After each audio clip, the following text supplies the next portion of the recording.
Hi, this is Mark Tibb speaking. You're watching Sporting Icons. You don't need to be anywhere else.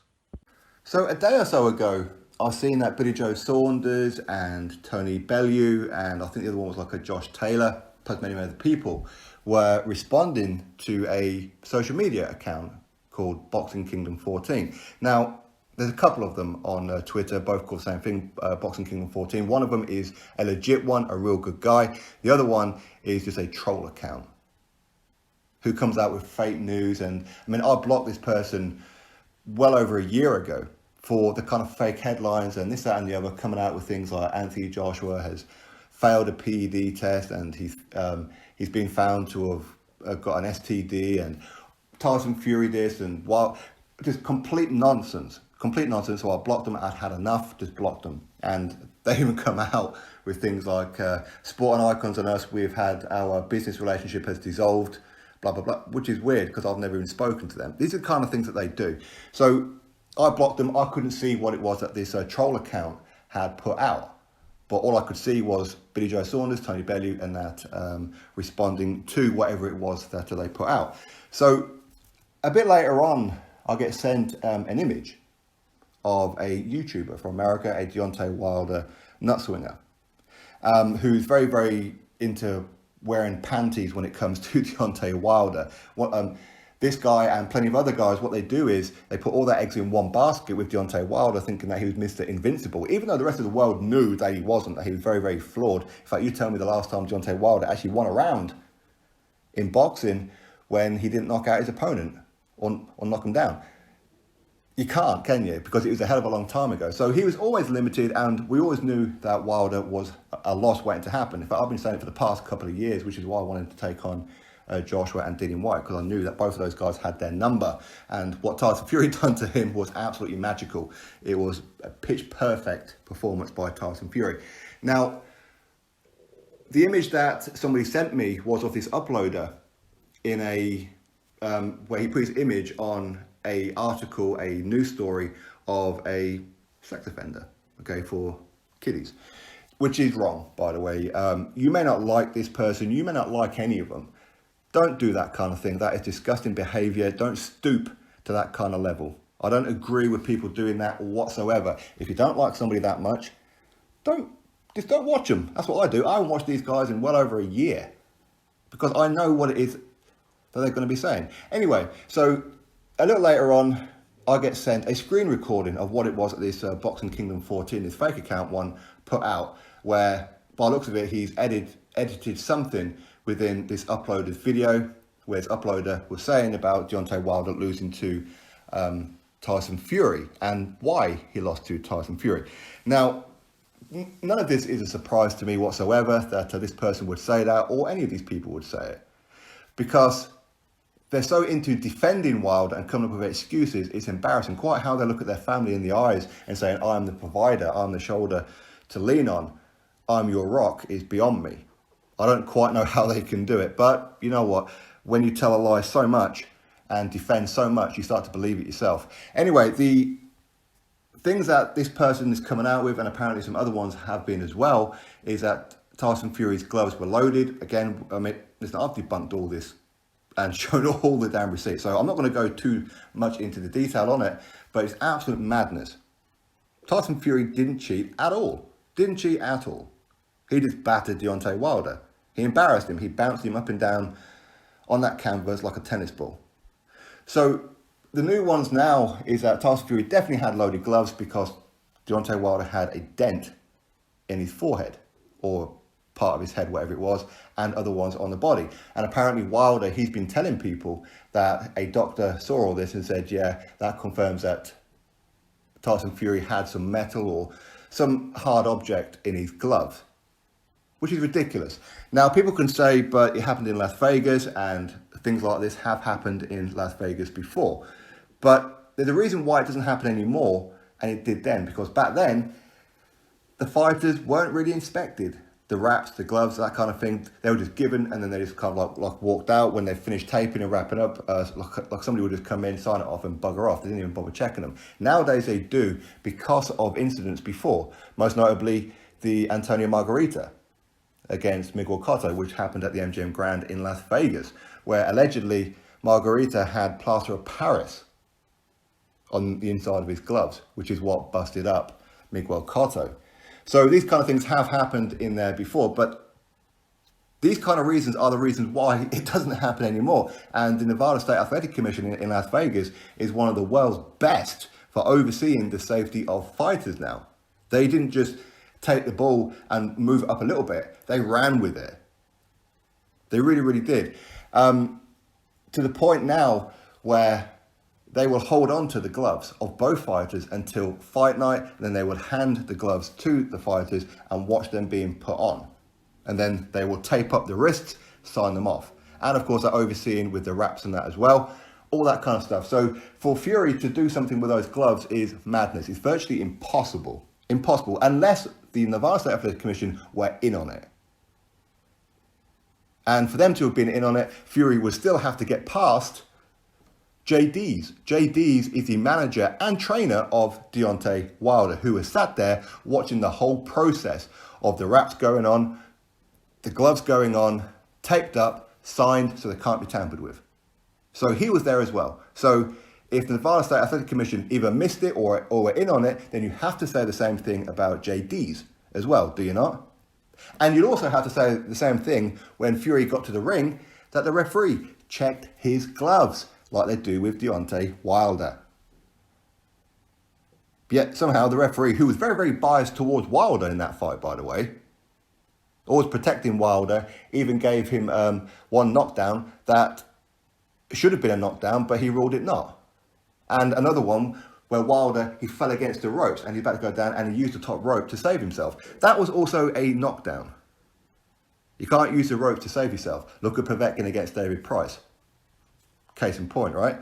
So the referee was very, very biased towards Wilder, but somehow he missed it with Tyson Fury's gloves as well. And then after the fight, when the gloves and the wraps are handed over to the commission for inspection and that as well, somehow Tyson Fury evaded all of this. How's that even possible? That's absolute madness. Now, Wilder having dents in his head, well, maybe he's always had them.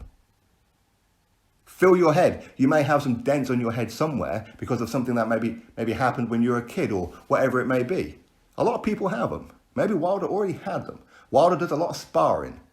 Maybe one of his sparring partners had something in the gloves, but Fury certainly did not. Now, they're also moving on to the fact that Deontay Wilder, he was tired, and he was noticeably tired and yawning when the introductions were happening, when both fighters were in the ring, after Wilder had walked to the ring for that terrible ring walk, in the sense of, I have no idea who that person was on the mic, didn't understand a word of what it was that he was saying, but he walked very, very slow. So again, that's Wilder's fault, of wearing this heavy-ass suit that he shouldn't have put on if he was really heavy. Either way, he gets into the ring, takes the suit off, and what happens, as soon as the mask comes off, Wilder, he's stretching his mouth out. He's not yawning, he's stretching his jaw. That's what he does. He does it every single fight. He does it. Even when he's just wearing the bottom half mask. He takes it off and he does it. He stretches his mouth out. So that's not yawning, that's him doing what he always does. Was he rubbing his eyes? Yes, he was rubbing his eyes. Do you know why? Because that helmet that Deontay Wilder was wearing had luminous lights in it. Lights were very, very bright when they come off it. So therefore, when you take them off, quite clearly, he had his eyes open when this thing was going off. So his eyes were a little bit sore a little bit because of the light. Again, it's not difficult to work out, is it? It really, really isn't. It really isn't. And the other one is that a member of Team Fury spiked the water of Deontay Wilder. I mean, first of all, how did they get into the changing room and manage to do that? How did they manage to get hold of the water that he was going to be using is beyond me. I have no idea whatsoever. But there again, maybe they'll come out with which I'm pretty sure somebody has already mentioned it as well, that a member of Team Fury paid a member of Team Wilder to do that.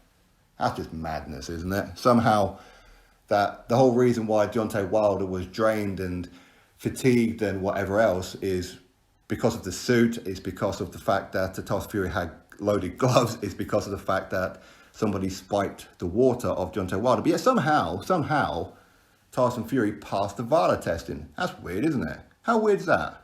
He passed the VADA testing, but yeah, he had something in his system. They say Tyson Fury was on drugs or PEDs in that fight as well. Yeah, he passed VADA before and after the fight. That's weird, isn't it? So how's he passing VADA? And they want to go all the way back to 2015 when Fury failed a PED test that was for UCAT. Which again, yes, he does have a 2-year backdated ban on his resume, but again, we know why it's on there. Well, it's for two potential reasons. Number one, he definitely did something. Or number two, which is what Tyson Fury was saying, was the fact that he accepted the 2-year ban because he'd already been out of the ring for 2.5 years and didn't want to go through dragging it through the courts any longer. He just wanted his license back and get back in the ring and start earning money. So he said, okay, fine, just give me the 2-year ban. No worries, give me my license back. Because I've already been out of the ring 2 years. But they want to point to that one. So therefore, he cheated before, so therefore he'd cheat again. Okay, but he was VADA tested in this one. Do you not believe in VADA testing? Okay, now you can come out of all these conspiracies as much as you like and hide behind it's my opinion. It's not just your opinion, because I have heard that they could be taking legal action against this and a couple of other uploaders for these kind of character assassinations, because it's more than just an opinion. You can have an opinion. You can say pretty much anything you like. You can make excuses till the cows come home, but when you start accusing of this is definitely what happened, you're going to have to come up with the proof. If you think that Tyson Fury told this to somebody, well, who's that somebody? You need to bring them forward. If Wilder said this, then Wilder needs to say something, and Wilder needs to provide the evidence. He needs to show us the VADA testing that he failed. So, because again, we can come out of it with conspiracy theories, can't we?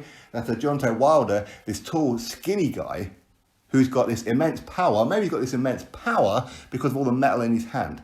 Oh, no. We can't mention that, can we? The fact that he literally does have surgery and he does have metal pins and rods and that in his fist. No. That's not an option. Don't be silly. Come on, sporting icons. Do you see the point? We can come out with all these kind of things ourselves. Maybe Wilder is on some PED stuff. Maybe. Why not? In the WBC, they were very, very protecting of Wilder ever since he become champion, letting him fight whoever he wants to fight, protecting him, wrapping him up in bubble wrap. And suddenly now, he was supposed to have taken on Tyson Fury the first time around. That was supposed to be an easy fight, and he couldn't get the job done. And in the rematch, he got destroyed. You can see that there's levels, not just a level or two, but levels between Wilder and Fury. Fury is a much, much better boxer. People can say how Tyson Fury, he doesn't usually fight like that. Well, suddenly now he's found his power because he's been working at the Kronk gym. Okay. Fury's 6'9", 270, 280 pounds. Of course he's going to hit hard when he actually plants his feet. Usually he doesn't plant his feet. His fighting style will dictate who it is that he's fighting. Let's be honest, Fury, he hasn't been fighting some of the best guys. So Fury can afford to be moving around. Fury can afford to step forward when he has to. Fury, he is a naturally defensive fighter because he can't take a huge shot on the chin. He will go down. Keeping him down is a different story, but he will go down. So therefore he adapts the style. But he knew how to beat Wilder, which is the same thing that I said, and a lot of you guys have been saying as well. How you beat Wilder is you put it on him. Don't just go headhunting. Look at the second knockdown. It was a body shot. He went down from a body shot. Not even a good one. It was a left-handed tiny little hook to the body, and Fury and Wilder went down. Come on now. Anyway, stop it with the excuses. Wilder got battered. You're going to have to accept it. He got battered. And you guys coming out of all these conspiracies, what really it is that you're doing is you're giving Wilder the wrong impressions of how he should be adjusting for the fight, making sure that he should be drinking the water. Yeah, well, you know what? He should have been doing that anyway. So at the end of the day, even if, and it is a massive, massive if, Deontay Wilder did somehow get spiked with that water, you still put that water in your mouth. You still entrusted somebody to look after that water. You did that, so that falls on you. Like Fury. Fury was visibly seen after the fight, much like he was with the Vladimir Klitschko one as well, where he would actually turn down water. Andy Lee offered him some water. Fury didn't know where it come from, so he said, no, I ain't taking it. I'll just have the water from the stash that I know is clean. Wilder should have done the same thing. You didn't have to hold your hands up. Wilder got battered. You guys giving him the excuses. Okay, so Wilder's now going to be more careful about his water. Okay. Wilder's now no longer going to be wearing that suit. Okay. So if he eliminates those two bits, then what? He's definitely going to beat Fury? No. Wilder's got to do a hell of a lot more work to beat Fury. Or is he going to have to be lucky with that one punch? That's the only thing that he could possibly do. You guys need to stop wearing your frilly little knickers, coming out with these stupid excuses, no dents in the forehead or anything like that. If there was, then why is it Tyson Fury has not been sued by now? Why is it when I had Bob Arum on the channel, this is the first thing that he heard about any of this? Why? Because he's in good contact with Shelly Finkel, who's Deontay Wilder's manager. Shelly Finkel doesn't believe any of this either. So why are you lot coming out of it? And if there is any kind of failings in there, well, look no further than Deontay Wilder's own team.